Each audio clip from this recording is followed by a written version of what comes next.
This is the Simpit, I'm Michi Hoyer, and I'm finally back on this channel with another setup guide for you guys here. And I'm very nervous to it because I've not done too much racing yet on this Porsche 911 RSR. And yesterday I did a setup on a week that has already finished, so I got the criticism to do a setup guide at the end of the week rather than in the beginning. So I want to turn this around. We do have the IMSA Sportscar Championship at Watkins Glen coming up this week, and so we're here. We're in the game. Whoops, where is the camera? There we go. We're in the game. We are on the baseline setup of this Porsche 911 RSR, and what we're going to do now is simply take the car out, have the first drive on the track. It's the Watkins Glen boot. So it has the narrow chicane, and then we will have a huge look into what is possible setup wise here. I have raced the Porsche 911 Cup car around this, and yeah, I mean there is quite a huge difference on iRacing between the Cup car and this RSR car. So we're gonna look into it. Massive understeer car has at the minute. Really need to put on the brakes in order to make this car turn. Once again, a downhill section. Just like very similar to Spa, and I'm pretty sure that the Spa setup would work quite well here, but oops, we want to go from scratch obviously, and we just see various problems on the car. I mean, it is the baseline setup, so I did not expect a perfect car anyway. That's just need to be said. So it's very understeery. On the other hand, it is very oversteery. This also has to do with the traction control, which is not in place yet.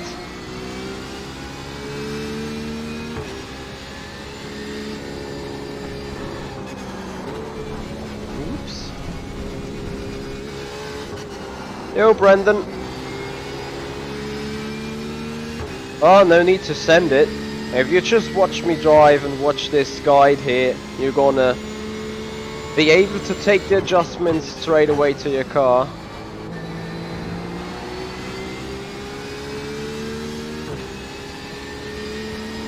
The car feels weird, you know, at some points it feels good and wanting to turn, and on some other parts of the track it's just reluctant to turn.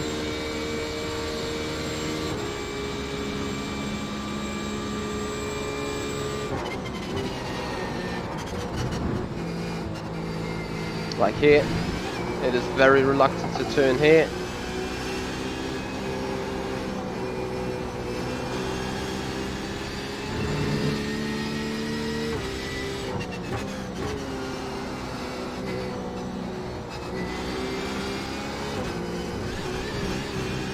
So the on-throttle understeer is pretty severe, I have to say. If it doesn't turn into a sudden oversteer due to a lacking traction control. This understeer really wants to kill you.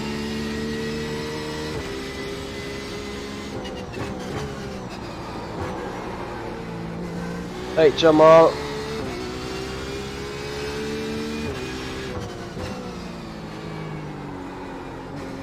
What do you mean with that question? If you could explain a bit more, I would be happy about that. So definitely need to increase the front end performance. Well, it's just a bit too slaughtery at the front. Yes, of course, Brendan. At some point 2 or 3 years ago I started to really care about results and to really care about sim racing itself. So I focused a very lot on the driving, on the racing, and I started to sweat on the entire body, especially on the back, on my rear, and also on the hands, and that made my wheel slipping through my hands at some point. So I decided I had to get some gadget on that would make the sweating hands somewhat controllable, if that makes any sense. And I just want to now fix the setup. So yeah, that is why I got me a pair of gloves. Brendan, I definitely do not prefer blisters on my hand, so that is why I'm definitely using the gloves here. Right, looking at the setup, we have thin ARB blades at the front, which is okay because that makes the front end soft. We're gonna go even softer because we want to have an even better turn-in. For some reason the fuel level is a lot higher because it's a 60-minute race. Okay. We don't care about this fuel level right now. Moving on in the setup, we are definitely lacking performance at the front a bit, but we cannot set it. Yeah, due to the high weight probably. The right height is pitch perfect right now.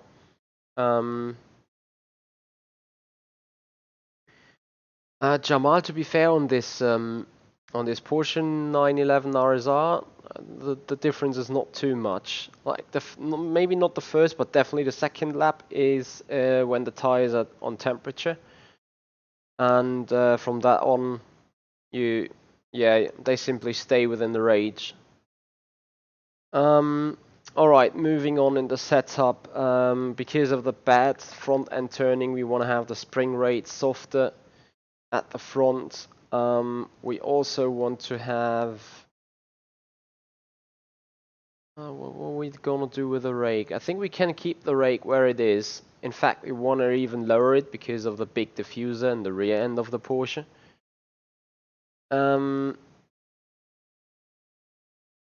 I think the rear end itself is fine. The wing setting 4 is alright. Wing gurney flap 20. Yeah, we can keep this. On the drive, we definitely lower the drive ramp angle for the differential, and I'm gonna explain that why. Because the drive ramp angle affects how much force is produced to keep both sides of the differential locked together, and that means with a lower value that the rear end tires are allowed to spin at their own individual speed, and the diff preload is just a general setting for the differential. We're going to open that a bit more, let's say 100, and that should give us a lot more turning momentum straight away. Grant Merley, yeah, I agree. At first I was a bit meh about Watkins Glen. To be fair, what I do hate about Watkins Glen is that utter chicane. I simply do not like it.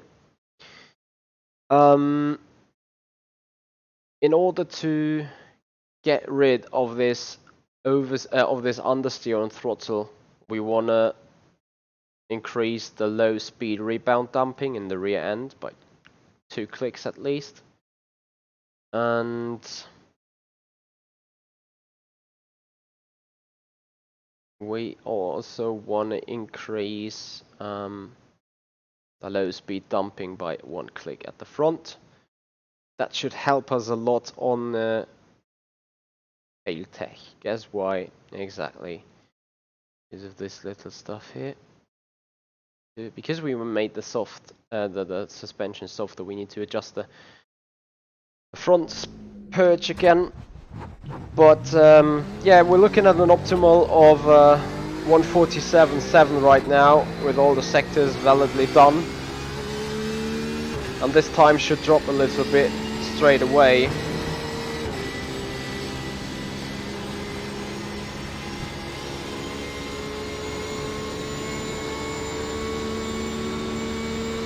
So Brendan, when are you dropping hard into iRacing?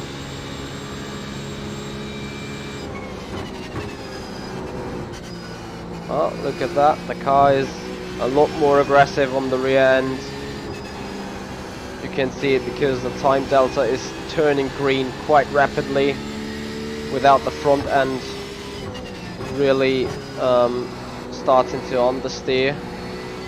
Look at this, how much time there is gained just out of the exit, 1.5 tenths. And this is not because of my driving, this is definitely because of the setup change.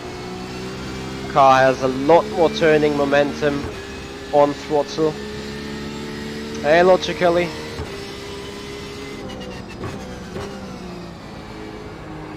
So we want to set ourselves a new reference time, a new benchmark.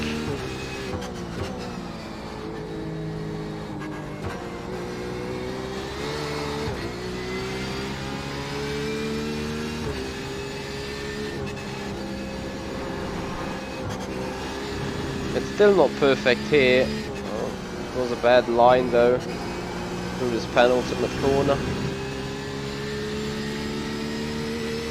Yeah, but I really feel this setup to be a lot quicker.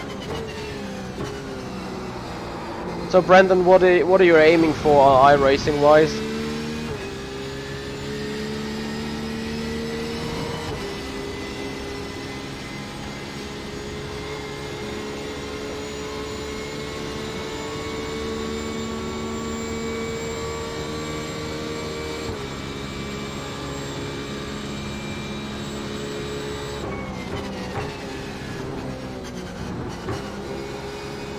Look at the time, what can be gained just in this downhill right-hander.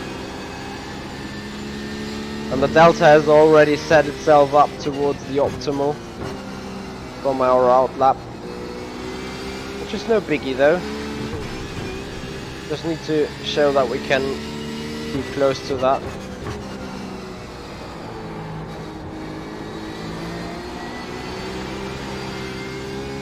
Yeah, rear end stability still is an issue. Nevertheless, the optimal dropped from a 47.7 into a 46.5. Messed up this corner here.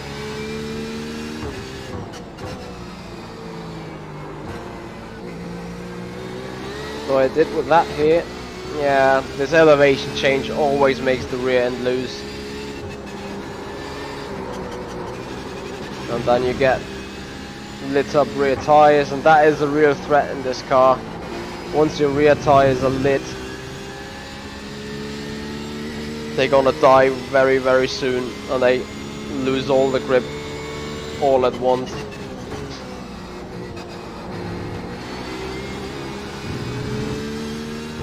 Alright, the delta at the top should now be adjusted to this 47.2.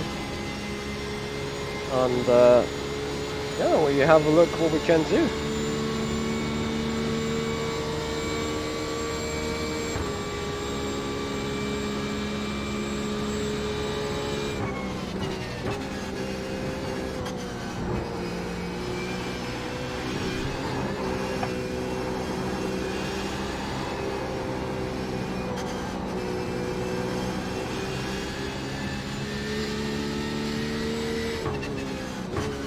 Sorry, I just received the call I had to reject here on Discord. So I will go into the third lap and see what is possible then. Still believe the rear end is a bit too slow, too sluggy and loosey.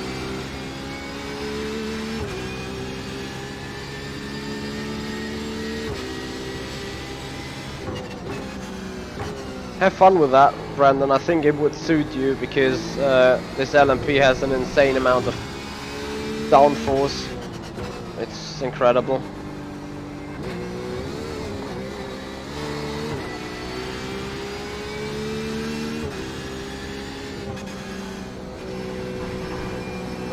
Clipping, you mean from the force feedback? Yeah, could be right. I need to have a look into that. However, as soon as the F in the top right FPS counter doesn't jump into orange or red, I should be fine.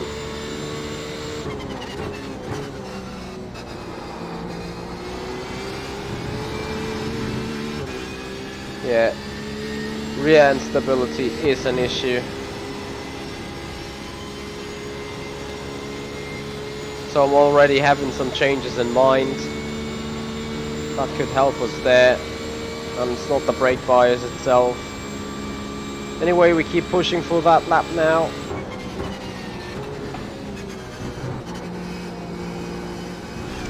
Yeah, off track, just a tiny bit too late.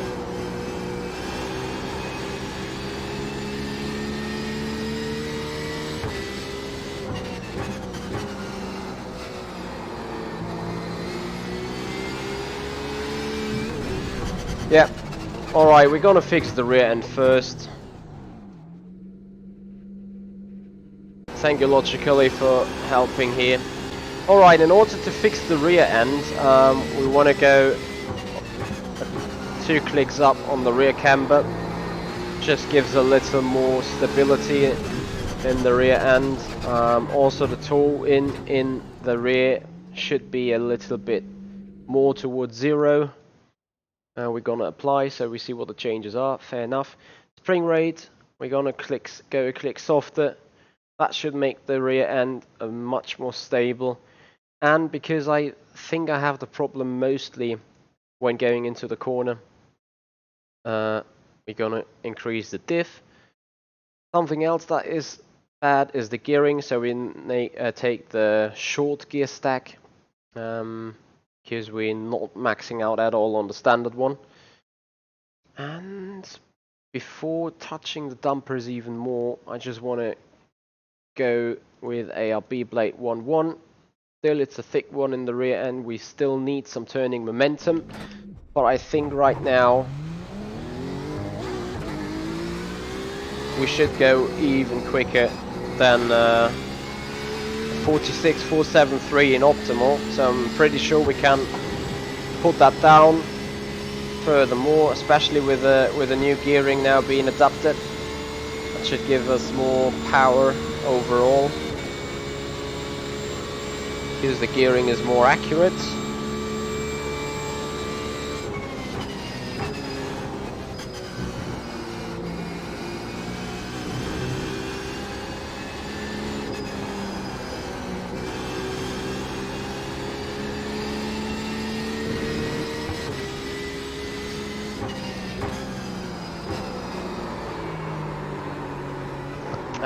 Yeah, just waited a bit too long.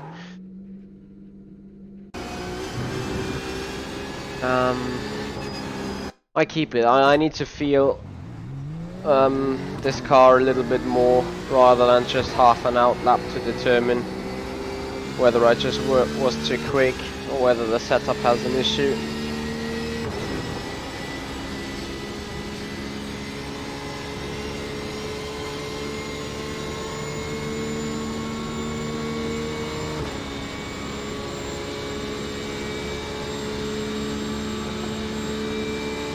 Because the car actually felt good through the bus stop chicane. Just this time I'll lose it a bit here.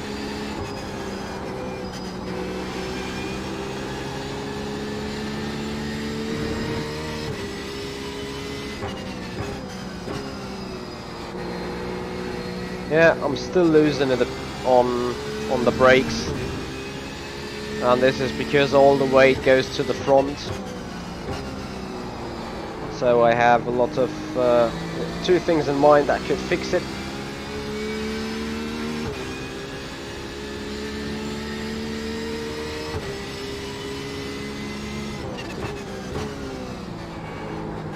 And I hope you guys somewhat see that the actual turning of the car is better, especially on throttle. Right now I'm more having a problem with oversteer rather than understeer. Look at the time we just gained towards the final section of the track. The optimal dropped another 10 to a 46.390, and I'm pretty sure we can make that drop even further. New optimal 46.340.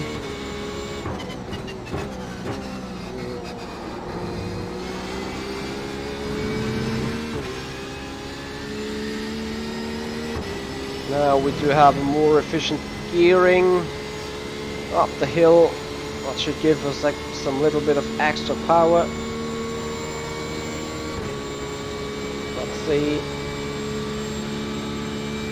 Apparently it seems a bit slower.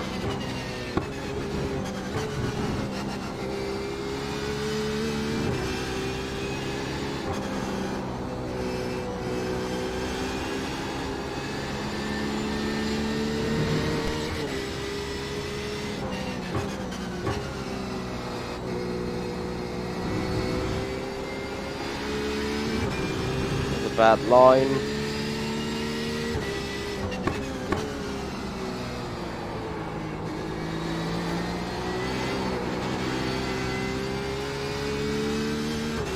Yeah, the rear end is still not perfect.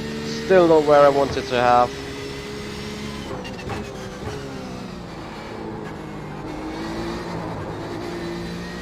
Too aggressive on the throttle. Yeah, but you can see it in the driving already. I'm feeling much more comfortable with it than I did before.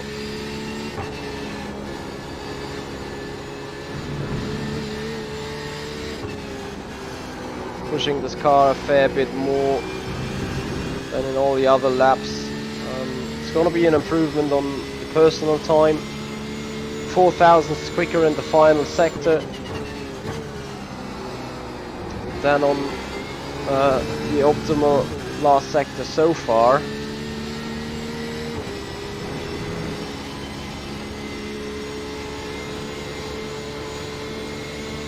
I definitely need to have some work on the dampers. I think they are way too soft. Yeah, Logic Killer, you're absolutely right.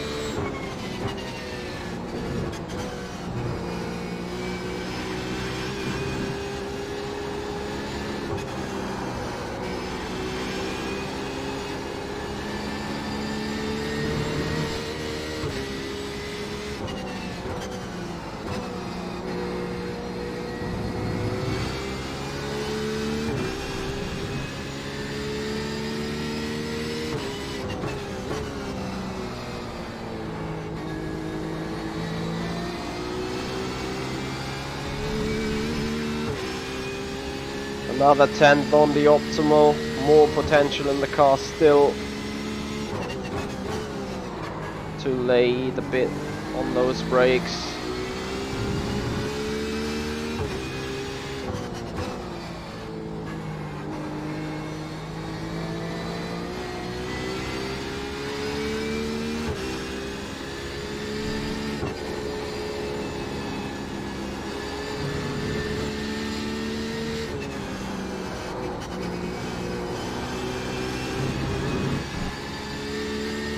Coming around the final kink. Optimal drops to a 46.12 and we just did a 46.369.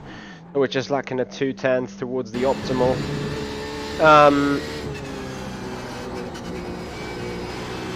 Yes, Jamal, I made this differential quite open, which makes it very aggressive on the throttle, on the exit, just as you say. The reason for that is this car has the characteristic of wanting to understeer when you're on throttle, so you need a lot of turning momentum on the rear. However, I might agree with you, it's a bit too hard, so we increase the drive damp angle by a click and the coast ramp angle by another 2 clicks because it likes to turn in very hard on me.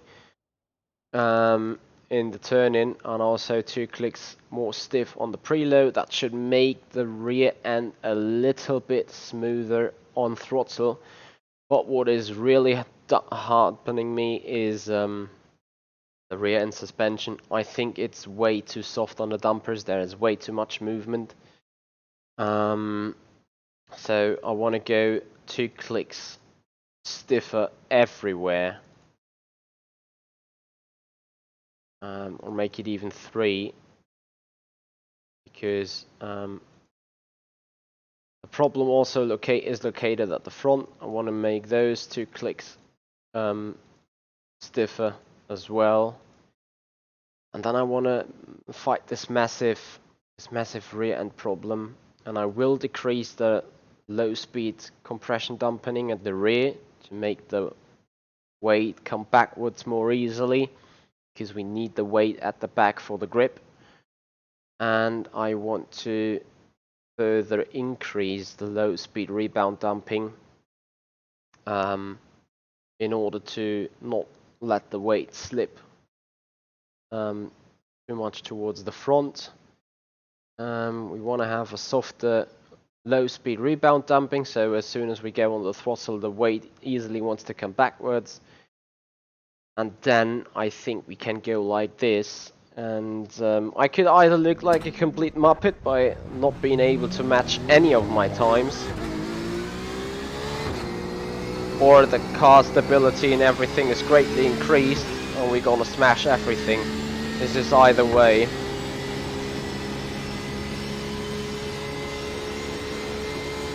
Problem is in iRacing, sometimes, just like an R Factor or any other sim, you have some specific kind of setting that needs to be set either direction in order to work in a weird way.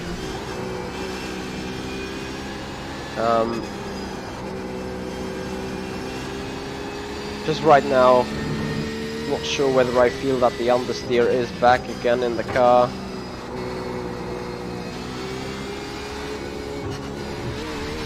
Actually, that is what it feels like, so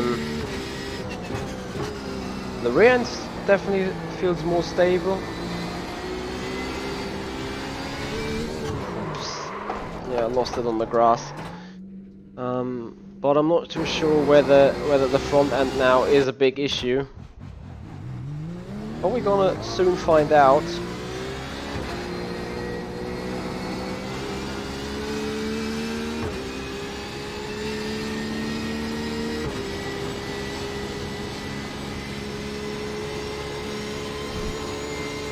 Well, logically, you die a lot because of your 60 setting in the preload of the differential.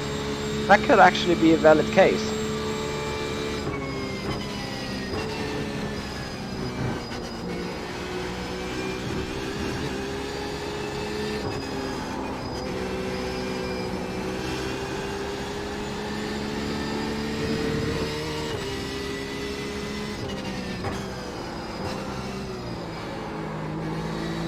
I just can't brake so late into that turn as I want to.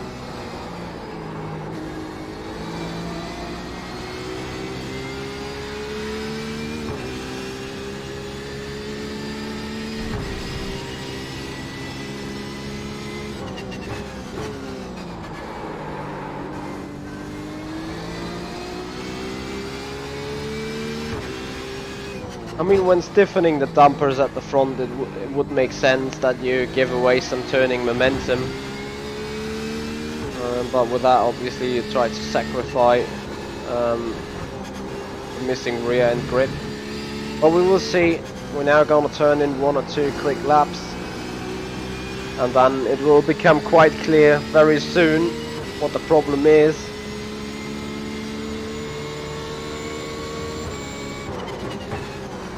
Rather than braking late for turn 1.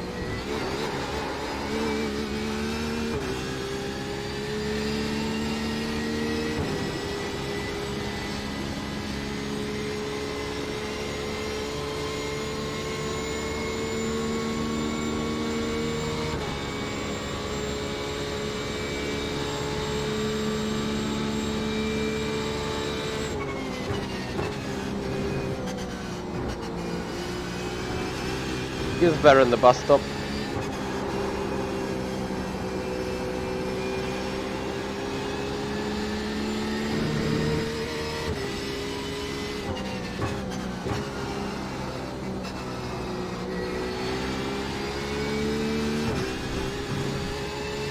.46.126 is the optimal.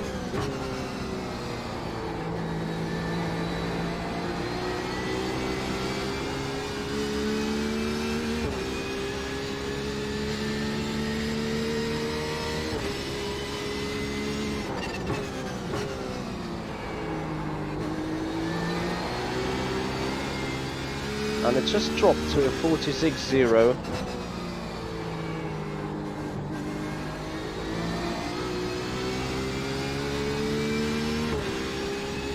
Hey F1, thank you, watching from Twitch there. Alright, let's get a clean lap in. I really need to see what's the difference is. But the car felt a lot more stable for some reason. 46.0, the new optimal.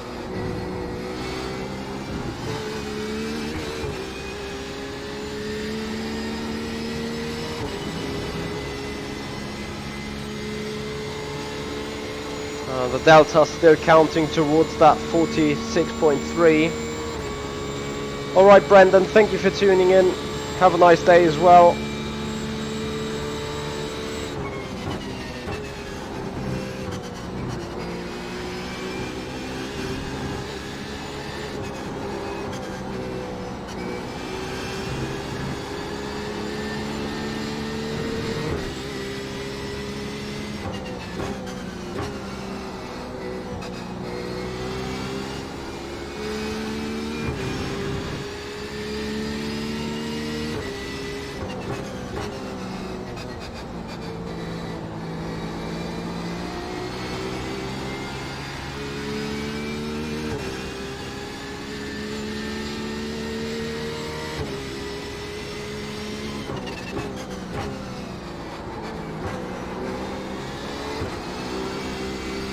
Much of a slide.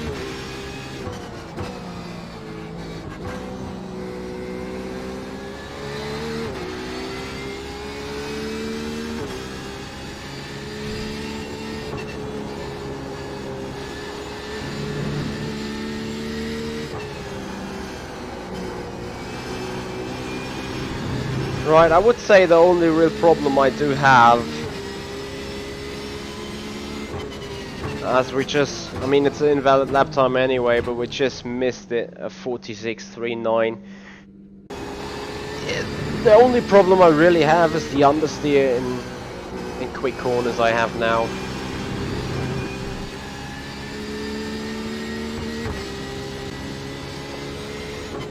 So I want to go a click lower in the low speed compression dampening. Makes it a little bit softer. We'll keep this.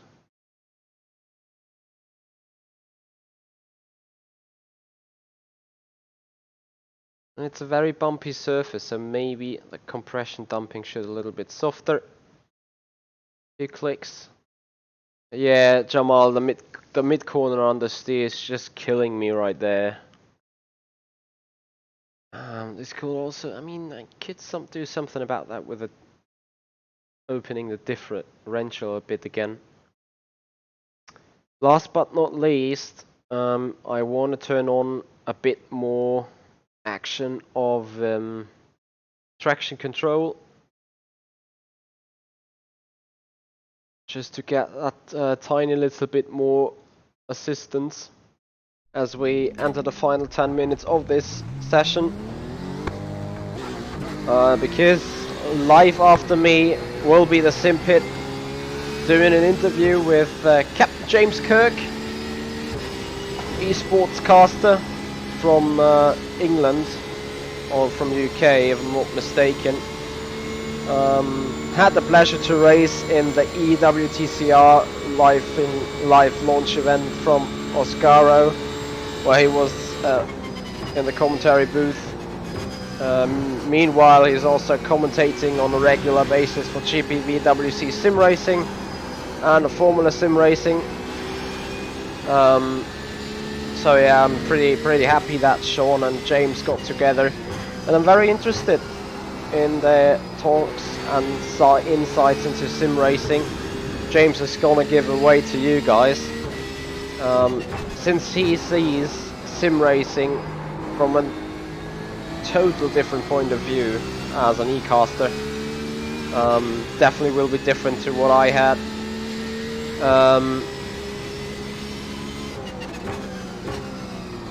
on my interview, and definitely what I have on my regular basis, because I'm seeing sim racing as a driver, you know, and he will see sim racing as an e-caster and sports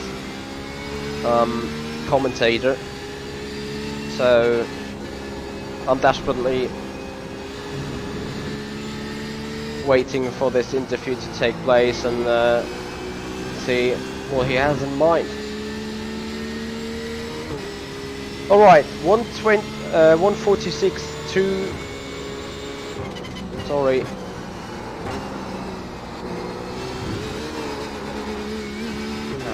First lap is for trash already again. A 146.026, that is the actual and current optimal. A 146.369 is the current best lap we did altogether. Let's see if we can increase any of those lap times.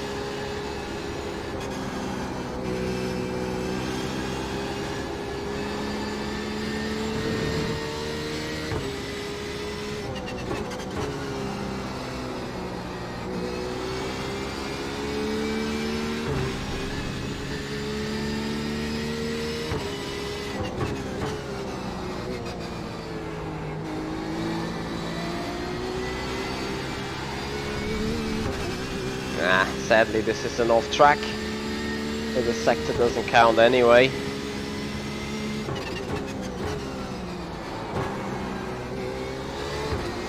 But I just got the feeling that the car is tremendously quicker.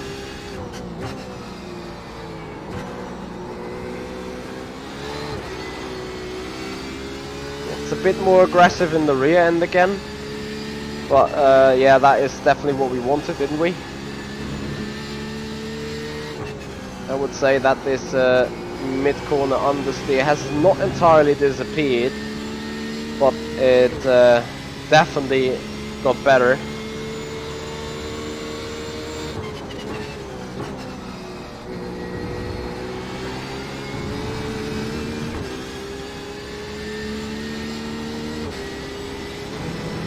Alright, let's see what we can do.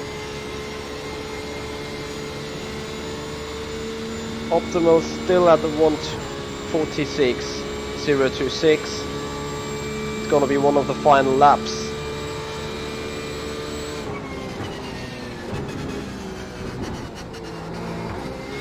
Yeah, I fucked up this bus stop.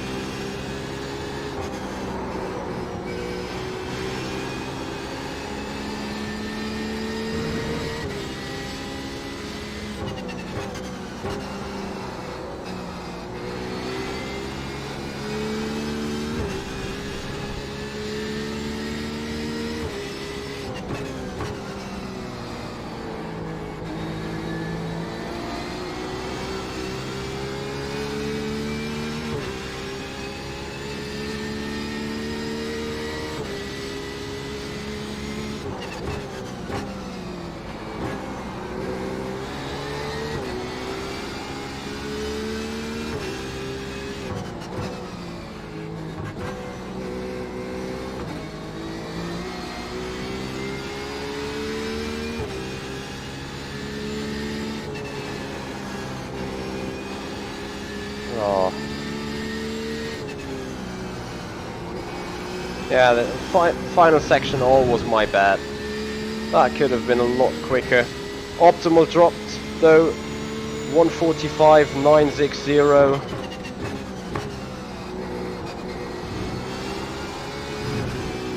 So that is definitely going into the right direction.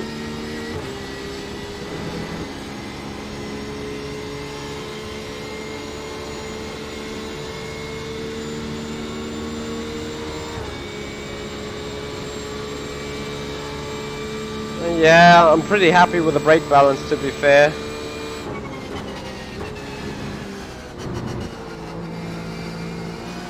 Once again, I fucked up this bus stop. It's pretty much at the front already. I would prefer to have it more at the rear still.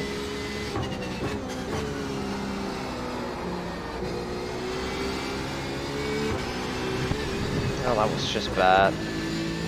Alright, I'm gonna do one final attempt.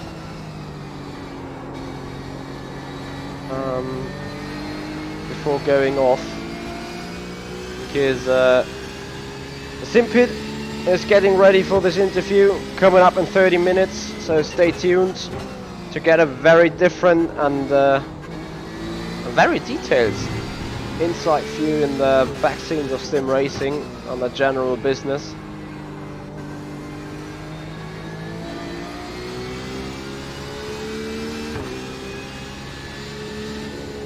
Alright, one good lap for the end.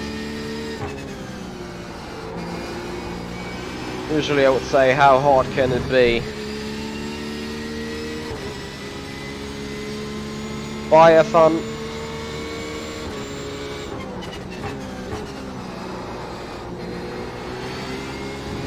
Little snap into turn 1. Yeah, a little bit too much on the brakes. And the car wants to step out. I just need to get this bus stop right. 1:45.951 is the current optimal. 9:30 it is now.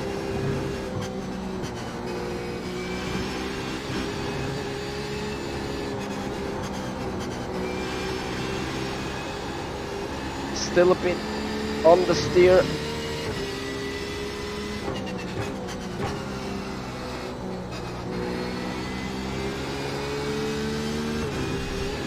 Lovely through here though.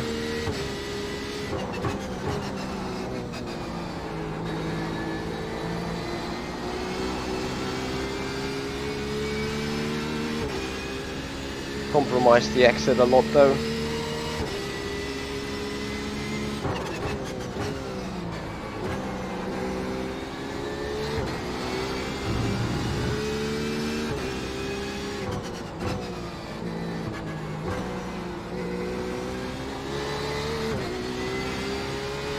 Yeah, and this area is, I'm not saying I'm sucking, but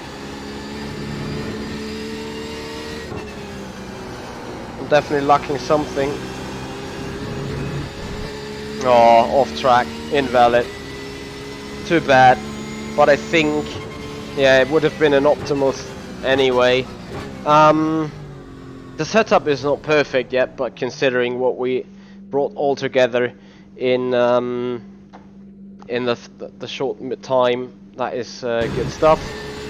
So what I'm gonna do is save this as not as baseline, but setup guy Michi Hoyer Watkins Glen V1.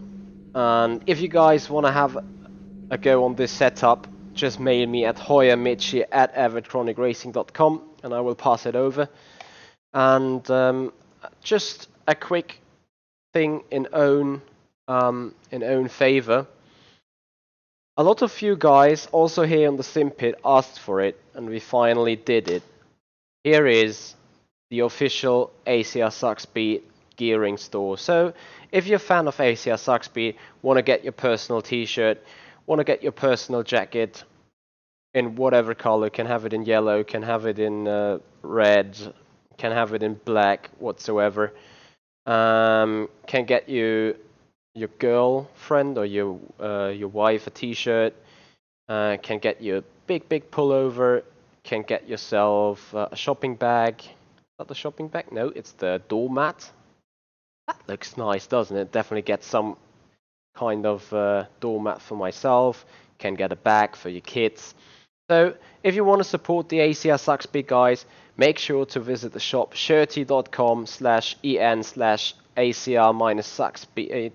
Sorry, that was just wrong. Yeah, shirty.com/en/store/ACR-Suckspeed. You can find the link in the description. And now guys, get yourself ready, get yourself a coffee and a drink, and get yourself ready for the upcoming interview. The Simpit is going to be live in 30 minutes, 29 minutes, with James the Captain Kirk, as he likes to name himself as well. A very good commentator and esports caster in the world. He has commented on a lot of events already, and he's gonna come to commentate on even more stuff. And I really am curious about what he has to say when we talk about our favorite sports, our favorite esports and hobby, sim racing. So guys, stay tuned. There is big stuff to come up. This is the Simpit. I'm Mitchy Hoyer, and I'll see you guys out on track.